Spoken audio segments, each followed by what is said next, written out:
Di publik beredar surat dari Peter F. Gonta, salah satu komisaris PT Garuda Indonesia kepada para komisaris agar mereka tidak menerima honorarium sampai RUPS berikutnya. Karena Garuda menderita kerugian yang sangat besar dan kemudian juga peran komisaris dirasakan sangat minim. Pertanyaannya adalah, apakah para komisaris independen dari kalangan influencer, buzzer, dan relawan pendukung Jokowi punya integritas untuk mengakui bahwa peran mereka sebenarnya tidak banyak untuk membuat BUMN kita bisa kompetitif dan tidak lagi menanggung kerugian yang besar?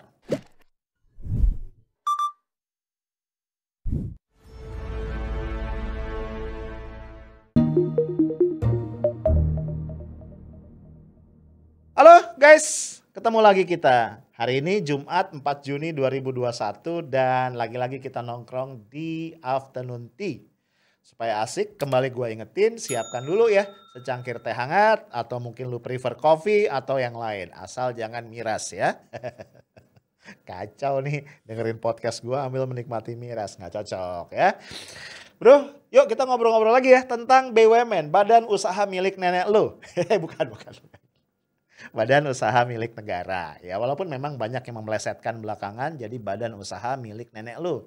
Kenapa? Karena memang kalau kita lihat ya, terutama di periode kedua kepemimpinan Pak Jokowi ini nampaknya BUMN menjadi alat balas jasa lah. Ya, kepada siapa? Kepada para pendukung. Jadi kalau lu adalah pendukung setia Pak Jokowi, either lu buzzer atau lu influencer atau lu tim relawan gitu ya, itu lu akan dapat tinggal ngantri aja ya, nggak tahu antrian keberapa. Jadi siap-siap ya, telepon harus selalu aktif. Bisa jadi Menteri Erick Thohir himself atau mungkin stafnya Arya Sinulinga atau yang lain akan telepon lo ya. Nah, kalau kita bicara relawan atau pendukung yang kemudian mendapatkan kado manis sebagai komisaris, mungkin yang paling heboh nih baru-baru ini ya, Abdi Sleng atau Abdi Negara Nurdin ya, gitaris dari Sleng yang kemudian diangkat menjadi komisaris independen dari PT Telkom Persero. Nah, ini ada satu video menarik nih yang beredar di banyak grup pertemanan ketika Abdi Sleng hadir ke kantor Telkom bertemu dengan Dirut ya. Kemudian ternyata dicukur ya kan, kemudian anting-antingnya dilepas gitu. Gue jadi inget kayak guru BP zaman dulu ya, kalau ada siswa yang gondrong. Kita lihat dulu ya sebentar videonya.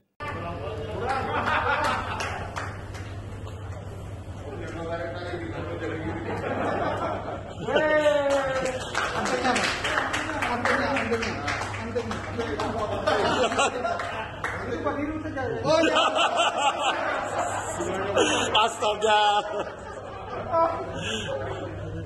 Anting-antingnya Pak. Bandel emang Pak nih. Jewer aja Pak emang. Berani lu. Takut ini. Takut luka. Oh gitu. Belum pernah pakai anting atau? Anting dicopot.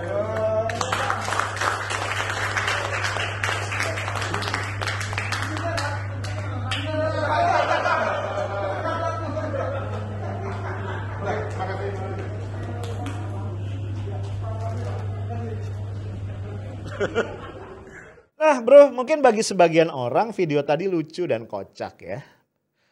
Gue juga ngerasa gitu ya, tapi gue miris ngelihatnya. Kenapa? Karena gini ya, posisi komisaris itu kan mengawasi jalannya direksi. Ya kan, bener gak sih? Mengawasi jalannya manajemen dari perusahaan yang dikomandoi oleh para direktur kan. Itu posisi atau peran utama dari seorang komisaris. Jadi dalam bayangan gua yang awam ini, seorang komisaris itu harusnya sosok yang dihormati oleh direksi, disegani oleh direksi. Ya dong, gimana dia mau mengawasi, memberikan direction, memberikan arahan gitu kan ya, mengoreksi kalau dia nggak dihormati. Kalau direksi itu nggak sungkan, nggak respect, bukan sungkan lebih tepat ya, nggak respect sama dia. Ini kalau begini ceritanya, ya tadi kayak guru BP nangkep siswa bandel yang rambutnya gondrong dan pakai anting. Dulu waktu gue SMP ya, gue punya beberapa temen yang badung banget ya. Udah gondrong, pakai anting, ngerokok, ketangkep pula sama guru BP, nggak kapok-kapok. Nah ini kayak Abdi Sleng mirip-mirip. Tapi lu jangan main-main bro ya, seorang komisaris Telkom itu pendapatannya dahsyat. Ini kalau kita refer ke laporan keuangan Telkom tahun lalu ya, ternyata alokasi gaji ya, dana untuk gaji dari seorang komisaris independen itu berkisar dari 1,4 M sampai dengan 11,3 M per tahun. Gila kan? Ini kalau Abdi Sleng dapat yang 11,3 M itu berarti hampir 1 M per bulan. Beuh, dia nggak perlu main gitar lagi bro. Sejahtera. Nah, sebenarnya gue ingin disclaimer kembali ya, karena ada aja viewer yang menuduh gue iri. Enggak sama sekali.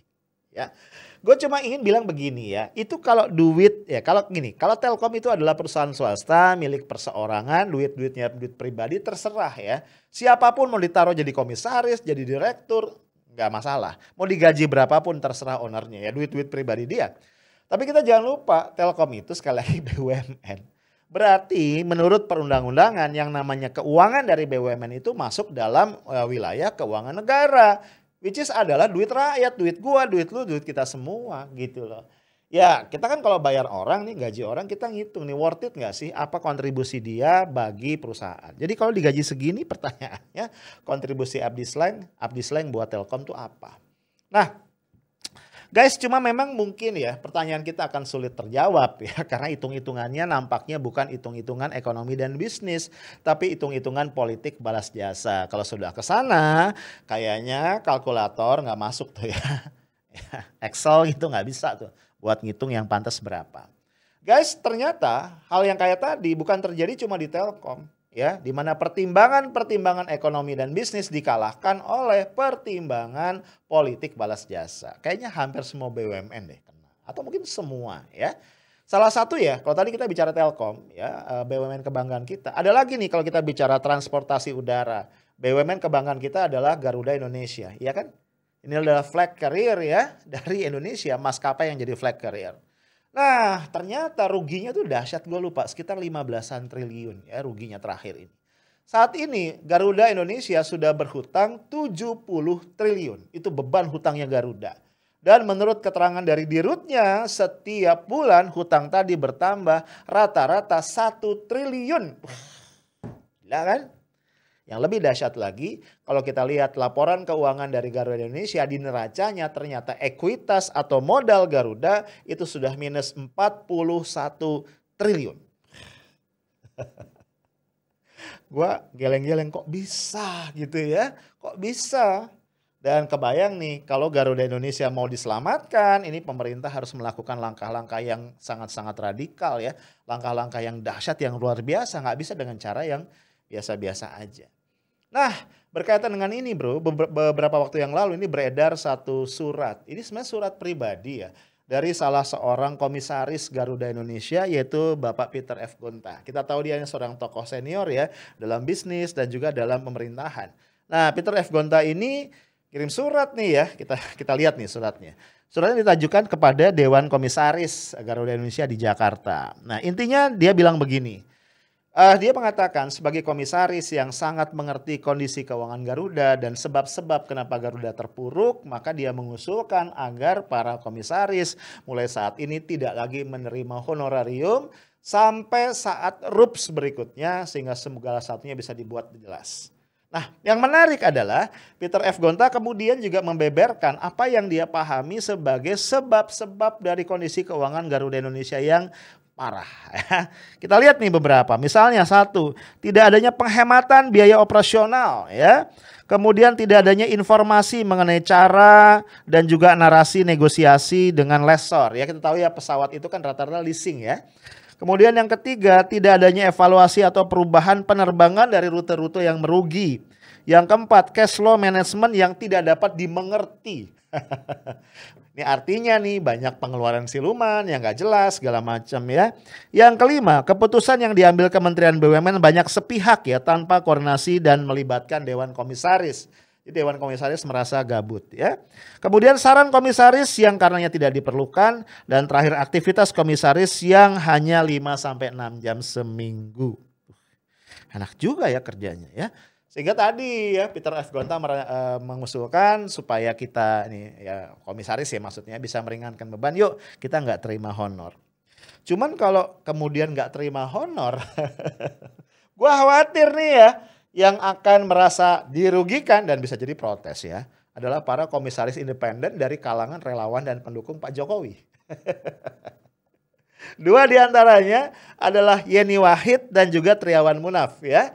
Kenapa? Karena mereka ini sebagai komisaris Garuda di Tenggaraya mendapatkan gaji yang lumayan. Gede-gede banget sih enggak ya. Tapi kayaknya lumayan deh ya. 228.592.000 per bulan. Jadi sekitar 230 jutaan lah ya kalau dibuletin per bulan. Jadi kalau setahun itu ya lebih dari sekitar 2,5 M lah. Lumayan. Ini kalau sepakat gak pada terima honor. Kasian. Yeni Wahid dan Triawan Munaf gigit jari. Aduh, gak jadi lagi kita menikmati hasil keringat dan kerja keras mendukung Pak Jokowi ketika nyapres ya. Nah, bro, to be honest ya, kalaupun lo lihat gue ketawa-ketawa, sebenarnya gue prihatin banget. Kenapa BUMN kita yang sebagian diantaranya bekerja di pasar yang monopoli gitu ya, itu bisa rugi ya. Dan ruginya itu parah ya. Pertanyaan berikutnya adalah ketika BUMN tadi rugi, ini para komisaris nih bertanggung jawab enggak gitu ya. Mereka tuh ngapain di situ? Kan bayangan gua ya, komisaris tuh harusnya bertanggung jawab, ngasih direction, melakukan pengawasan ya, memberikan warning ya ketika ini ada potensi kerugian dan segala macam. Gua cerita dikit ya, my wife adalah seorang accountant ya. PhD-nya itu di bidang accounting dari S1, S2, S3 accounting. Dan dia saat ini menjadi seorang komisaris independen di sebuah perusahaan asuransi. Nah kebetulan perusahaan asuransinya kemarin rugi. Itu dia pusing ya. Dia mencoba mencari solusi gitu ya. Dia memberikan saran-saran, dia memberikan feedback segala macam. Kayaknya ribet banget, sibuk gitu ya. Padahal perusahaannya nggak gede-gede banget. Nah gua bayangin komisaris independennya begitu. Nah komisaris independen kalau baca laporan keuangan aja nggak bisa ya, apalagi mau ngasih direction, ngasih advice nggak bisa, terus ngapain? Ya gak sih? Ya, gue juga nggak tahu Bu Yeni Wahid bisa baca laporan keuangan apa enggak. Nah selain Garuda bro, ini ada kabar lagi yang kurang sedap ya, yaitu PT KAI, PT Kereta Api Indonesia ya. Ternyata PT KAI ini bulan Januari sampai Maret 2021 mengalami kerugian 312 miliar. Ya. Lu bayangin nih 312 miliar. Ya 300 miliaran lah ya. Itu baru 1 triwulan ya. Jadi kalau ini nggak diperbaiki, kalau kita anggap ini rata 1 tahun itu berarti bisa 3 kali 4. 1,2 T ya. Kacau. Ya mudah-mudahan nggak berlanjut. Nah yang menarik kemudian orang jadi inget nih ya. Di bulan Maret itu ya kan diangkat nih Said Akil Siraj, Kiai Haji Said Akil Siraj, Ketum PBNU sebagai komisaris independen dari KAI. Orang juga bertanya-tanya nih ya, apa sih yang merupakan tugasnya atau apa yang bisa dikontribusikan oleh Kiai Haji Said Akil Siraj untuk KAI gitu ya. Nah akhirnya ini ada yang kemudian ngeledek nih ya, namanya Fahmi Al-Katiri di Instagramnya. Dia bilang doa komisaris Said Akil kurang makbul. Ya sih gua ngerti ya, ini kan kerugian Januari sampai Maret, sementara Said Akil itu baru jadi komisaris di awal bulan Maret kalau gua nggak salah. Cuman ya tadi kita tentu saja bertanya dan menunggu kemudian apa sih yang bisa diberikan sebagai kontribusi oleh Said Akil Siraj ke depan. Bukan cuma kayak Haji Said Akil Siraj ya, tapi para komisaris tadi, para komisaris yang berasal dari relawan, pendukung, buzzer dan influencer itu. Nah bro, ini cuma 3 BUMN ya. Gua nggak tahu BUMN yang lain. Gua tahu deh. Satu lagi yang pernah kita bahas juga ya, ada podcastnya. Gua pernah bikin Pelni ya. Pelni juga rugi 800-an miliar kan, walaupun yang disalahkan adalah corona. Padahal ada komisaris independennya ya, itu Kang Dede kan. Kang Dede ini adalah seorang buzzer yang kemarin malah sibuk ngurusin apa? Ngurusin daftar penceramah Ramadan. Ya, jadi mirip-mirip kayak marbot masjid. Nah bro, dengan kondisi kayak begini, ya gimana ya? Gimana kita mau optimis bahwa BUMN kita itu bisa berperan menjadi motor penggerak perekonomian nasional? Ya, memang sih ada beberapa BUMN yang sebelumnya rugi kemudian mulai mencatatkan untung. Kalau gua nggak salah satunya PT PLN. Tapi ini gua baca lagi ada beberapa pihak yang meragukan meragukan laporan keuangannya PLN. Gue jadi bingung ya kan. Jadi orang nggak percaya gini nih ya sama BUMN gitu. Jadi ragu nih beneran untung nggak sih? Nah bro kembali ya. Kalau ini nggak segera dibenahi, gua khawatir ya kemudian BUMN justru menjadi beban negara. Ya, padahal kan niat awal BUMN dibuat itu adalah sebagai motor penggerak perekonomian masyarakat. Harusnya begitu kan. Di samping juga beberapa BUMN itu mendapatkan tugas-tugas dari pemerintah, dari negara untuk menyediakan public service. Iya betul, tapi BUMN tidak boleh kemudian jadi beban negara. Harusnya secara bisnis dia sehat. Yang gue pelajari ya karena gue juga mencoba belajar berbisnis ya beberapa waktu terakhir. Akan menjadi sangat sulit ketika bisnis itu dicampur adukan dengan politik. Karena begitu dicampur adukan, pertimbangannya menjadi ya ketika mengambil keputusan tidak lagi murni cost benefit analysis dari sisi bisnis. Ketika pertimbangan politik lebih banyak masuk, ketika itulah siap-siap bottom line-nya profitabilitasnya akan negatif. Dan itu kayaknya yang dialami oleh begitu banyak BUMN kita. Kalau sudah begini menurut gua apa gunanya kita punya sekian ratus BUMN. Dijumlahkan sama anak-anak perusahaannya sama cucu perusahaannya mungkin bisa ribuan. Gunanya buat apa? Akhirnya orang dengan sinis mengatakan memang BUMN itu sekedar untuk memberi makan para relawan termasuk para buzzer. Nah satu lagi kasih yang gua khawatir ya akhirnya ya publik itu semakin sinis ya. Ketika ngomongin BUMN, ngomongin tata kelola segala macam ya. Misalnya ini contoh ya, tiba-tiba beredar aja nih satu meme. Gua tahu awalnya kan foto dari para dari foto terbaru lah dari para buzzer ya gitu ya. Pendukung pemerintah lah begitu ya. Yang suka nongkrong di Cokro TV kalau gua nggak salah ya. Di situ ada Denny Siregar, ada Eko Kuntadi, ada siapa namanya? Rian Ernest, ada segala macam ya. Terus, nah ini ada Valdo Maldini di situ ya. Ini adik kelas gue waktu di UI. Nah sebenarnya kan konteksnya mungkin mereka lagi foto bersama aja. Tapi di situ nggak ada ini ya, nggak ada siapa Abu Janda ya. Nggak tahu kenapa, tapi memang belakangan ya setahu gue pernah ketemu sama Natalius Pigai ya. Dia bilang memang, lu ingat kan kasus yang Pigai disebut sama Abu Janda belum selesai evolusi segala macam. Itu kan rekonsiliasi kan, difasilitasi oleh Sufmi Dasko Ahmad ya. Politisi dari Gerindra. Nah itu kata Pigai dia udah memberikan syarat kepada Abu Janda dia akan tidak membawa kasus ini ke jalur hukum kalau Abu Janda berjanji beberapa hal salah satunya berhenti tuh medsos. Mungkin karena itu kali ya Abu Janda nggak ada lagi di grup itu. Nah kemudian foto itu sama orang ditambahin. Pasal 34 Undang-Undang Dasar fakir miskin dan anak telantar dipelihara oleh negara. Jadi kayaknya ingin ngasih message nih orang-orang yang dipelihara oleh negara. Ada-ada aja ya netizen kita ya. Nah ini juga ada lagi nih yang sinis ya. Ada ibu-ibu negor anaknya. Gue lihat lu main gitaran terus kata anak iya pengen jadi komisaris Telkom. Nyindir Abdi Sleng ya. Poin gue itu ya jangan sampai ini sinisme, apatisme ya, kekesalan, keputusasaan dari publik ini semakin menggumpal karena BUMN kita memang menjadi sapi perah dari rejim untuk mengentertain para pendukungnya. Itu aja dari gua, stay tough, smart, and professional. Assalamualaikum warahmatullahi wabarakatuh.